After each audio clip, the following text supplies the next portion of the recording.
ओम शांति। आज सुनते हैं प्यारे बाबा की 18 अक्टूबर की मुरली से दिल में छपने वाली गहराई की बातें। आज की मुरली में बाबा ने कितना अच्छा बताया। बाबा ने कहा कि बच्चे अजपा जाप, बच्चे अजपा जाप माना बच्चे उससे जपने की जरूरत नहीं, पर निरंतर बाप की स्मृति रहती है। आज बार बार बाबा ने कहा तुम बन गए बेसमझ, अभी बाबा आया तुम्हें समझदार बनाने। हाँ, आत्मा समझने से समझदार बनते, तो सदा अपने को आत्मा समझना है। बाबा पूछते हैं बच्चे देही अभिमानी होकर बैठे हो, खुद को आत्मा समझ के बैठे हो, देह अभिमानी बनने से ही गिरते गिरते बेसमझ बन गए हो। अब बाबा आया तुम्हें आत्मवानी बनाने, तो बच्चे पहले पहले पक्का करो मैं आत्मा हूँ, ये आत्मा है, हम सब आत्माएं हैं, भाई भाई हैं। तो ये प्रैक्टिस ब्रह्मा बाबा ने भी पहले पहले ये खूब प्रैक्टिस की, तो इसलिए इस प्रैक्टिस को खूब बढ़ाओ। आत्मानी बनने से फिर बाप की याद भी स्वतः ही रहेगी। आज बाबा की बड़ी अच्छी महिमा आई कि बाबा कौन है। बाबा है सर्व का सद्गति दाता। बाबा कौन है? बाबा है क्या? पतित पावन। और इस मातेश्वरी के भी महावाक्य में था, इस मनुष्य सृष्टि का बीज रूप है। तो बीज रूप है ना, तो उससे जो ज्ञान मिलता है ना, सबका अधिकार है उसको लेने का। सब अपना अपना ज्ञान लेके अपने अपने सेक्शन में उच्च पद पाएंगे लेकिन ज्ञान सबको मिलेगा, चाहे देवी घराने में ना आए, कुछ ना कुछ ज्ञान मिलेगा। तब बाबा ने कहा एक दिन से बाबा की प्रत्यक्षता हो जाएगी। फिर बाबा ने कहा बाबा है ज्ञान का सागर, आके तुम बच्चों को ज्ञान देते हैं।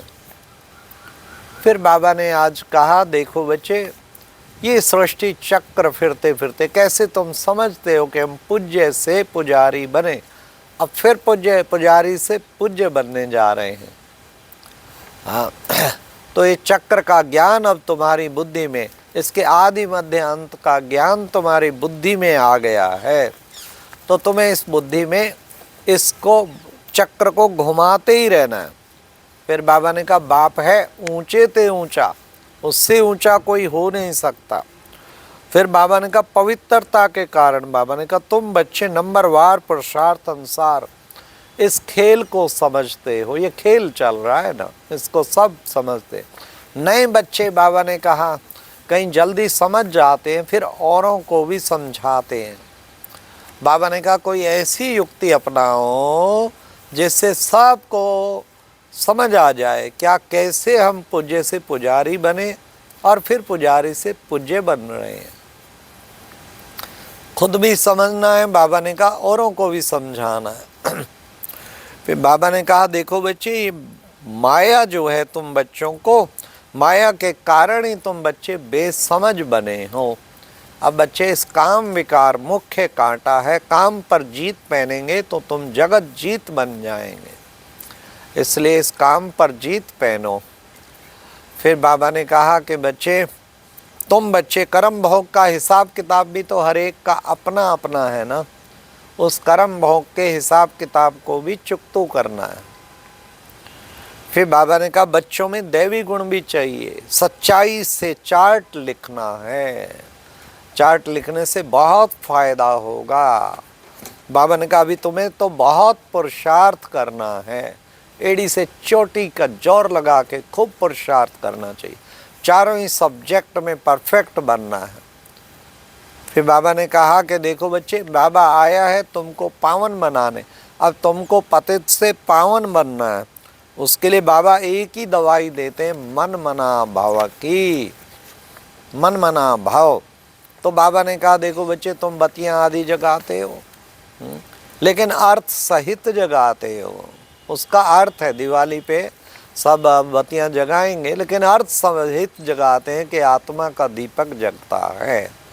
शिव जयंती मनाते हैं बच्चे, अच्छी बात है, लेकिन त्रिमूर्ति शिव जयंती, शिव बाबा भी आया, फिर ब्रह्मा भी आया, सबकी जयंती हो गई ना, त्रिमूर्ति शिव जयंती।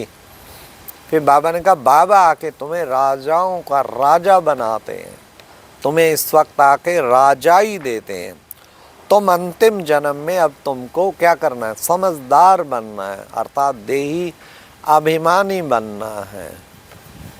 फिर बाबा ने कहा कि बच्चे याद में रहेंगे तो तुम पावन बनेंगे। एक ही दवाई देते हैं, मन मना भाव के।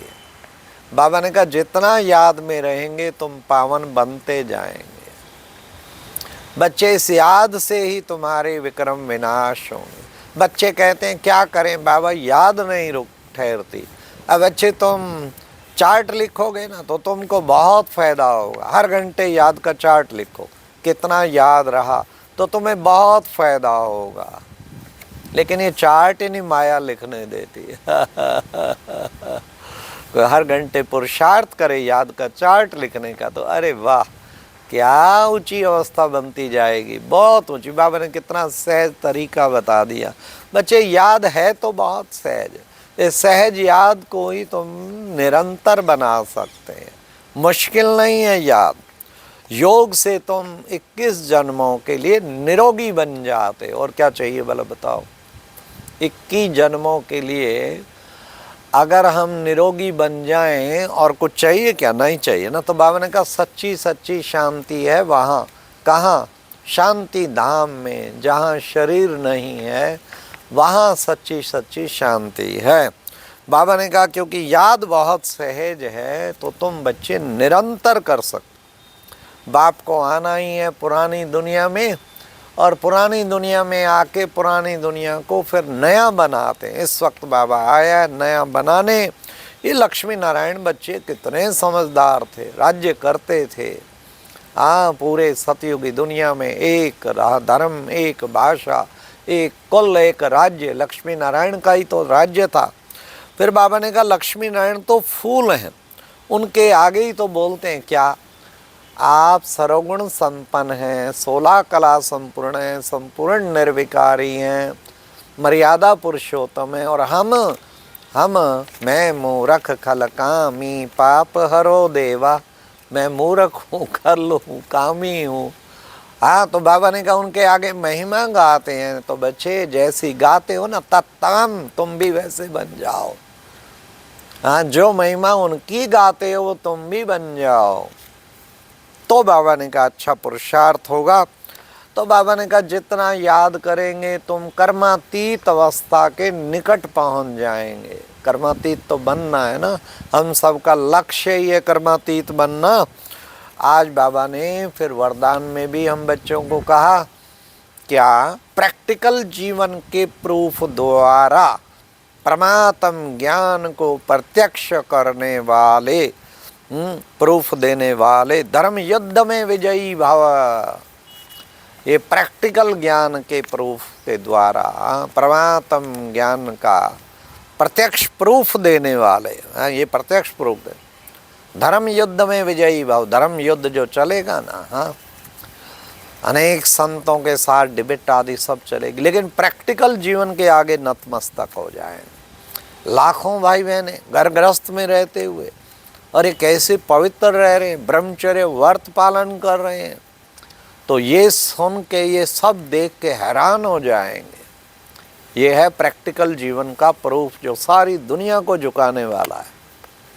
तो आज बाबा ने फिर स्लोगन में भी कहा आत्मा को उज्जवल बनाने के लिए परमात्म स्मृति से मन की उलझन को समाप्त करो। आत्मा को क्या करना है, उज्जवल बनाना है। तो परमात्म स्मृति में घड़ी घड़ी रहो और उससे मन की उलझनें खत्म हो जाएंगी। आत्मा उज्जवल बनती जाएगी, उज्जवल बनती जाएगी। और क्या चाहिए, उज्जवल ही तो बनना है। अब परमात्म स्मृति का बेस्ट तरीका है, बाबा ने कहा उज्जवल बनाने के लिए उलझनें सब समाप्त हो जाएंगी। आज का व्यक्ति इशारा था, बाबा ने कहा कि बच्चे अभ्यास की, योग अभ्यास की प्रयोगशाला में बैठ, अभ्यास की योग प्रयोगशाला में बैठ योग के प्रयोग करो। सागर के तले में चले जाओ, बड़ी सुंदर अनुभूतियाँ करो। फिर आप देखो कैसे मनसा सेवा होती है, कैसे सारे विश्व में प्रकंपन फैलता है। तो बाबा ने कहा क्या करना है, हाँ अभ्यास की प्रयोगशाला में बैठ जाओ। अच्छा जी, ओम शांति। ये था आज की मुरली से दिल में छपने वाली गहराई की बात।